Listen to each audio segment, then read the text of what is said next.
নমস্কার বন্ধুরা, আমি doctor Shankar Ghosh, assistant professor, department of physiology, Beller Shankarpur Rajiv Gandhi memorial Ayurvedic college hospital. আপনাদের সামনে উপস্থিত হয়েছি ব্রহ্মা আয়ুর্বেদের একটি নতুন এপিসোড নিয়ে। আজকে আমরা আলোচনা করব মেনলি দুটো জিনিস নিয়ে।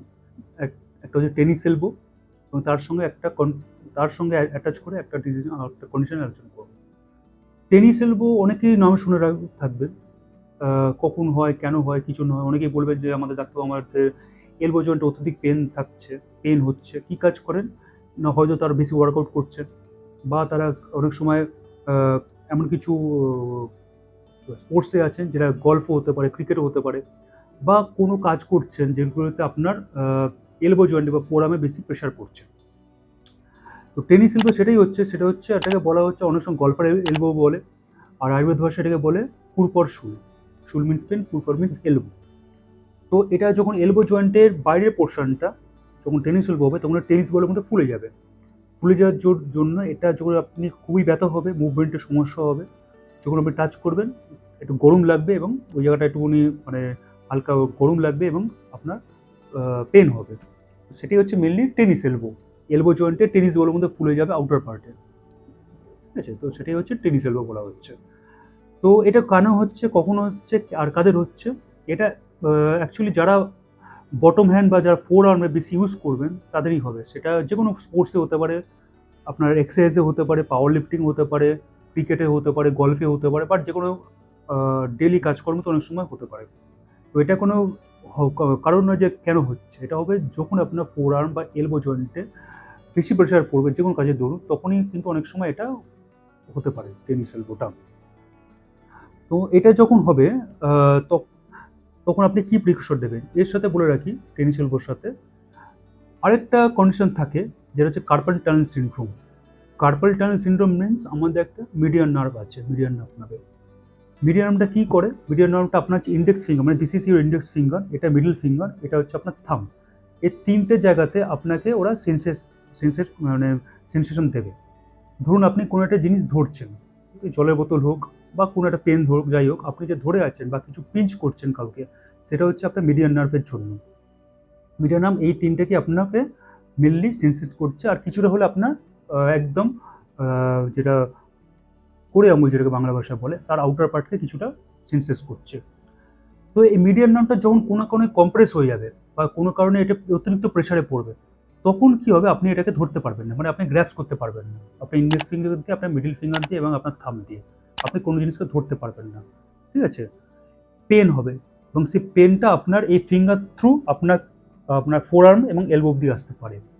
সেটাই হচ্ছে আপনার কার্পেল টানেল সিনড্রোম। ঠিক আছে? তো এই দুটো হচ্ছে কন্ডিশন যেটা হচ্ছে এলবোর সঙ্গে রিলেটেড। একটা হচ্ছে ডাইরেক্ট এলবোর সঙ্গে যেটা হচ্ছে টেনিস এলবো, আর একটা হচ্ছে কার্পাল টানেল সিনড্রোম, মানে আঙুল থেকে ওটা রেডিয়েট হচ্ছে আপনার ফোর আর্ম বা এলবোর দিকে। ঠিক আছে? তো এই দুটো ক্ষেত্রেই ট্রিটমেন্ট কিরকম? দুটো ক্ষেত্রেই অ্যাকচুয়ালি পঞ্চকল্যাণ treatment moreover same. Same means আমাদের অভ্যঙ্গ আপনি করতে পারেন মহামাস তৈল আর মুরবিনা তৈল দিয়ে। আপনি এর সঙ্গে একাঙ্গ ধারা করতে পারেন। ঠিক আছে? আপনি নস্য নিতে পারেন শিরোবরা তৈল বা আপনার ধানান্তর তৈল 101 দিয়ে। প্রত্যেকটা কিন্তু খুব ভালো এবং দুটোই একই রকম ট্রিটমেন্ট, পঞ্চকল্যাণ ট্রিটমেন্ট দিয়ে। যদি আপনি মেডিসিনের দিকে যান, যদি পার্টিকুলারলি আপনি টেনিস এলবোর জন্য ধরেন, সেজন্য মহাযোগরাজ গুগ্গল ২ করে দিনে ২ বার খাওয়ার পর, কোকিলাক্ষ কষায়ের ট্যাবলেট ২ করে দিনে ২ বার খাওয়ার পর এবং শিরোবলা তৈল ১০১ দিয়ে আপনি নস্য নিতে পারেন। এটা হচ্ছে পার্টিকুলারলি আপনার টেনিস এলবোর জন্য।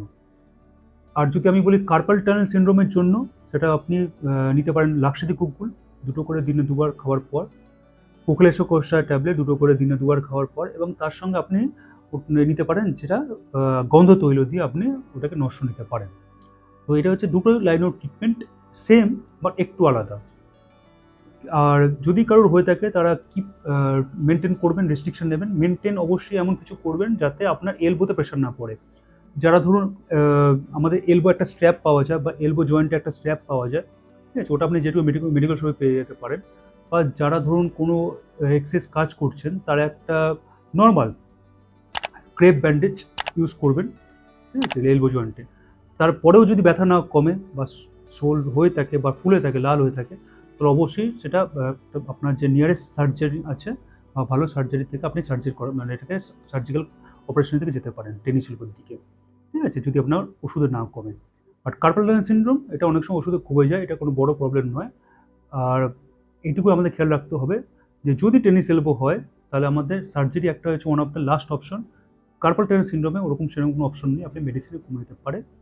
এবং ডায়েট অবশ্যই যেগুলো আপনার আর্থারাইটিসের ডায়েট, মানে মুগ ডাল খাবেন না, বেশি সেডেন্টারি লাইফস্টাইল, দই, রাতে বেশি হেভি জিনিস খাবেন না, কনস্টিপেশন ডায়েট এগুলো থেকে এড়িয়ে চলবেন।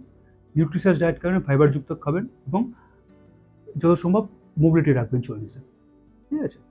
তো আজকে এইটুকুই, আশা করি এপিসোডটা আপনাদের ভালো লেগেছে, আপনারা কিছু জানতে পেরেছেন। নিজেদের যদি কোনো কোয়ারিজ থাকে বা আপনারা যদি অন্য কোনো ডিজিজ নিয়ে আলোচনা করতে বলেন অবশ্যই কমেন্ট সেকশনে জানান, আমি চেষ্টা করবো সেগুলো নিয়ে আপনাদের কাছে আসার। তো নমস্কার, আজকে এই পর্যন্তই, ভবিষ্যতে আরও ভালো ডিসিশন আপনার সঙ্গে বসবো।